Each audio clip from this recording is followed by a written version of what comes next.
Hello, and thanks for joining us. I'm Elaine Reyes in Washington, D.C.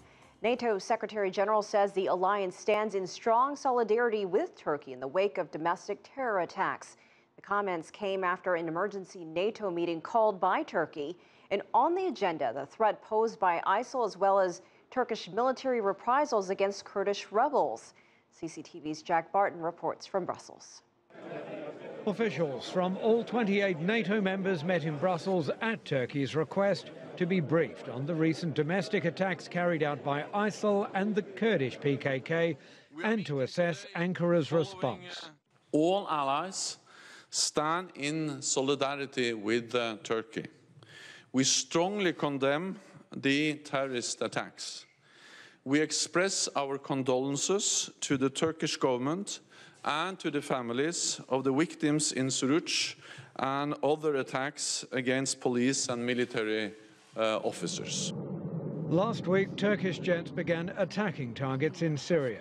And after years of reluctance, Turkey has also agreed to allow the US to use the strategically located Incirlik airbase to launch airstrikes targeting ISIL.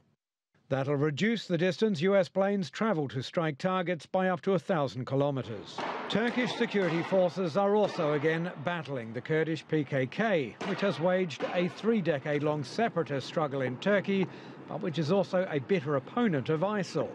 The PKK is considered to be a terrorist organization by Europe and the United States, but it's also a key ally of Kurdish groups fighting in Syria and Iraq, which the US-led coalition, including all NATO members, either directly or indirectly supports. On the issue of the Kurds, NATO is speaking of support for Turkey while treading gently. It's a different story when it comes to ISIL.